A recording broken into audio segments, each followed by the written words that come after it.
Shoulder की मेरी movements अटक चुकी है डॉक्टर साहब। 6 महीने हो चुके हैं, मेरा हाथ ही नहीं ऊपर जा रहा। मैं बाल नहीं बना सक रहा हूँ, मैं कपड़े नहीं पहन सक रहा हूँ, मैं बेल्ट नहीं डाल सक रहा हूँ। इसका कोई तो इलाज होगा, ऐसे ही चलता रहेगा क्या? ये ज़रूर आपको फ्रोज़न शोल्डर का बीमारी हो सकता है। फ्रोज़न शोल्डर होता क्या है?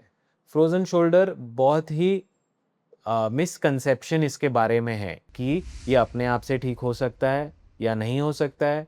इसमें केवल एक्सरसाइज से ठीक हो सकता है या फिर वो नहीं है वो यूट्यूब वाले डॉक्टर जो इसमें हथौड़ा मार के या हाथ खींच के ठीक कर देते, वो मैंने देखा हुआ है, वैसे ठीक हो जाएगा क्या? अभी फ्रोजन शोल्डर एक बीमारी का नाम है जिसमें अंदर आपका जो शोल्डर में कैप्सूल कहते हैं, जिसमें कि समझ लीजिए कि अंदर का शर्ट लूज है तो हाथ ऊपर जाएगा, बट अगर वो शर्ट टाइट हो गया तो आपका हाथ का मूवमेंट अटक जाएगा। इस बीमारी को कहते हैं फ्रोजन शोल्डर। कभी कभी ये अपने आप से हो सकता है, जैसे ये थायराइड पेशेंट्स में अपने आप से होता है, मेनोपॉज हुए हुए पेशेंट्स में ये अपने आप से हो सकता है, डायबिटीज़ में ये अपने आप से हो सकता है। इसका कोई एक पर्टिकुलर कारण नहीं है कि जो आप ये करें इस वजह से ऐसा हो गया। ये 3 कारणों की वजह से अपने आप से हो सकता है। अब ज़रूर ये वाला जो मामला है, जो आपका शोल्डर स्टिफ हो रहा है, वो सिर्फ फ्रोज़न शोल्डर उसको कब कहते हैं, जब आपके अंदर और कोई इंजरी नहीं है। विच मीन्स कि आपके गादी में कोई डैमेज नहीं मिल रहा है, आपके मसल में कोई डैमेज नहीं मिल रहा है और आपका जॉइंट नॉर्मल है, मीन्स आर्थराइटिस नहीं है। ये सब नॉर्मल है, फिर भी आपका शोल्डर टाइट है, उसको फ्रोज़न शोल्डर कहते हैं। ये हम एमआरआई करके कंफर्म करते हैं कि आपको और कोई दिक्कतें नहीं हैं, केवल आपका कैप्सूल माने अंदर का शर्ट स्टिफ हो चुका है। ये स्टिफनेस को मेडिकल लैंग्वेज में एडहेसिव कैप्सूलाइटिस कहते हैं। इसमें वो रिपोर्ट में लिखा हुआ आता है कि अंदर की कैप्सूल थिक हो चुकी है, थिकनिंग। सो ये कड़कपन की वजह से शोल्डर की मूवमेंट अटक जाती है। अब इसको कैसे डिफरेंशिएट किया जाए? अगर आप सपोर्ट से दूसरे हाथ जो नॉर्मल है उसके सपोर्ट से भी हाथ उठा नहीं सक रहे हैं, यहीं तक अटक रहा है, आपकी मूवमेंट बाहर तक घूम नहीं रही है, तो ये फ्रोजन शोल्डर हो सकता है। बट आप अगर खुद से नहीं उठा पा रहे हैं हाथ, बट सपोर्ट देकर हाथ जा रहा है नॉर्मल, तो ये फ्रोजन शोल्डर नहीं है। ये वाला प्रॉब्लम अंदर के मसल में कुछ डैमेज हो तो ऐसा होता है, उसको रोटेटर कफ टेयर कहते हैं। अब दोनों चीज़ों का इलाज अलग होता है, इसीलिए कौन सा प्रॉब्लम है वो जांच करना ज़रूरी होता है। अगर कंफर्म हो जाए कि आपको फ्रोजन शोल्डर ही है, तो ये बात सच है कि ये अपने आप से ठीक हो सकता है, बट समय लेता है। यही बहुत पेशेंट नहीं पहचानते हैं या आपको समझाया नहीं जाता, इस वजह से आप डॉक्टर बदलते रहते हैं। सो इसमें 1 साल बाद जो लास्ट डॉक्टर आप मिलेंगे, बोलेंगे कि उन्होंने ठीक कर दिया, बट ऐसा नहीं है। ये 1 डेढ़ साल तक प्रॉब्लम आपका चलता है, वो धीरे धीरे करके ही इम्प्रूव होता है। अब इसमें 90% पेशेंट्स ठीक हो जाते हैं केवल फिजियोथेरेपी और एक्सरसाइज से। एक्सरसाइज में इन पेशेंट्स में हमने स्ट्रेचिंग एक्सरसाइजेस करनी होती है जब दर्द हो।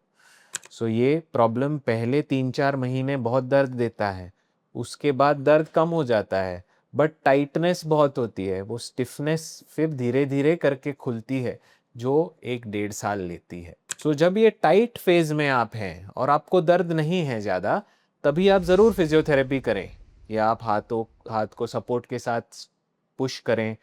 इस स्टेज में एक्वा थेरेपी काफ़ी मददगार रहती है कि आप स्विमिंग पूल में जाके स्ट्रेचिंग करें ताकि पानी के प्रेशर से आपका मूवमेंट जल्दी हो। बट जो अर्ली स्टेज है जिसमें कि दर्द बहुत होता है, आपको कभी कभी सहन नहीं होता ये दर्द, और इस फेज़ में जब दर्द वाले फेज़ में आप एक्सरसाइजेस करेंगे या फिजियोथेरेपी करेंगे तो दर्द बहुत बढ़ता है कभी कभार, और ये बहुत पेशेंट से सहा नहीं जाता, आंखों से आंसू आ जाते कभी कभी, और ये बहुत तकलीफ देता है। सो इन पेशेंट्स में जब ये स्टेज में प्रॉब्लम है, तभी हम कुछ मेडिसिन देके या कोई इंजेक्शंस देके आपका दर्द कंट्रोल करते हैं ताकि आप एक्सरसाइज कर पाएँ। अभी यहाँ बहुत बड़ा मिसकंसेप्शन है। बहुत लोग सोचते हैं कि डॉक्टर साहब आपने इंजेक्शन दे दिया, पर दर्द तो कम हो गया, मेरा हाथ तो अभी भी टाइट है। क्योंकि इंजेक्शन देने से केवल स्वेलिंग कम होती है, इंजेक्शन देने से आपका दर्द कम होता है, बट अंदर जो थिक हो गया, कड़क हो गया है, वो तो स्ट्रेचिंग से या खींचने से ही खुलेगा। सो इस तरीके से अगर आप सह पाते हैं और धीरे धीरे आपको रिकवरी आ सकती है, तो यही इसका इलाज है। अब इसमें हम सर्जरी कब सजेस्ट करते हैं? सर्जरी उन्हीं पेशेंट्स में हम करते हैं जिनको 6 महीने से ज़्यादा हो चुके हैं और कोई फ़र्क ही नहीं दिख रहा। फिज़ियोथेरेपी वो कर लिए, उन्होंने इंजेक्शन भी ले लिया, डायबिटीज़ भी कंट्रोल कर लिया, फिर भी हाथ उठ नहीं रहा है और डॉक्टर साहब अब मुझसे सहन नहीं होगा, मैं और 1 साल नहीं रुक सकता या रुक सकती हूँ। उन पेशेंट्स में बहुत ही अच्छा इलाज है। इसको कहते हैं arthroscopic capsular release, which means कि हम अंदर कैमरा डाल के एनेस्थीसिया में अंदर की जो थिकन कड़क स्नायु है उसको लेज़र मशीन से खोल देते हैं। अब ये फ़ायदा इसमें ये है कि सिर्फ़ आपकी जो कड़क स्नायु है उसी को हम ढीला कर सकते हैं या खोल सकते हैं या खोलने की क्षमता रखते हैं। बाकी नॉर्मल टिश्यू और स्ट्रक्चर को हम नहीं छूते ताकि आपके मसल्स में कोई डैमेज ना हो। जब ये नहीं था, तभी इसका इलाज डॉक्टर करते थे, उसको कहते थे मैनिपुलेशन अंडर जनरल एनेस्थीसिया या मूगा प्रोसीजर। सो मूगा में आपको एनेस्थीसिया दिया जाता है और मूवमेंट की जाती है ज़ोर से, ताकि अंदर का जो टाइट कड़क टिश्यू स्नायु है वो तो खुल जाती थी, बट कभी-कभी वो ज़ोर से खींचने में मसल फट जाते थे। तो उन पेशेंट्स में दर्द रहता था। इसीलिए ये टेक्नोलॉजी अब एडवांस हो चुकी है कि जिसमें हम अंदर दूरबीन कैमरा से देखकर जहाँ तकलीफ़ है सिर्फ़ उसी को टच करके आपको प्रॉब्लम सॉल्व कर सकते हैं। अब अगर हमने ये करा तो ज़रूर आपका 1 महीने के अंदर हाथ नॉर्मल मूवमेंट आ सकती है या आ जाती है। 1 या 2 महीने थोड़ी फिज़ियोथेरेपी लगती है ज़रूर ताकि आपके मसल में स्ट्रेंथ आ जाए। बट जो प्रॉब्लम आपका 1 डेढ़ साल चलता है वो हम 1 महीने के अंदर सॉल्व कर सकते हैं। बट उसमें फिर ये दूरबीन से ट्रीटमेंट करना पड़ता है। सो सभी पेशेंट्स में ये करने की ज़रूरत नहीं होती है। 90% पेशेंट्स इसमें विदाउट सर्जरी ठीक हो जाते हैं।